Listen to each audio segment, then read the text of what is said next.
Deyirlər, məsumlar dayanmışdı, Peyğəmbər orada, sahabələr orada. Birdən bir səs eşidildi.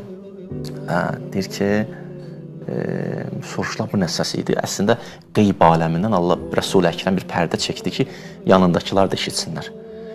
Dedi ki, o bir daş idi ki, cəhənnəmin ucqar nöqtəsindən 70 ildir. Düşürdü, gəldi çatdı yerə.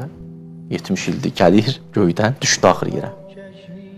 Deyir ki, biz o məclisdən çıxanda gördük ki, bir nəfər 70 yaşında bir kişi, yaşı biraz şərti deyirəm sizə. Dünyasının hələ o anki dəyişdi ki, biz o an səsini eşitdik. O da inatkarın biri, bəd xasiyyətin biri, bəşəriyyətə ziyan verənin biri, pis bir insan idi. Onun ölümünü Peyğəmbər bizə işarə elədi ki, o oradan düşdü, indi öldü, deydi yerə. Şişirsən. İndi bəzi vaxtlar Allah deyir, istəmirəm əlimi çəkim. Sən bəşər çəkir. Zar, nəinki Allah zərər verər.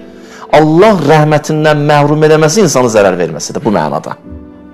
O da insan məhrum edir özünü, Allah yox. Ona görə bizim kəlamda bir bəhs var. İbtidai rəhmət var. Yəni, heç sinəməmsən, səni Allah əlindən tutur. Heç nəsiz. Sonra ikinci, mükafat ünvanında rəhmət var. Çalışırsan, cəhd edirsə bir başqa mükafat verir. 2, düz. Deməli, ibtidai rəhmət bir dənə mükafat rəhməti. Belə də deyirlər adını. İbtidai hidayət, mükafat hidayəti. Amma ibtidai zəlalət yoxdur. İbtidai qəzəb yoxdur. Heç nə sənə qəzəblənsin, yox. Heç mümkün deyil. Ona görə deyir ki, mən sizə neymət versəm, əlinizdən almaram, o zaman ki, özünüz ləyaqətinizi itirsiniz, alaram.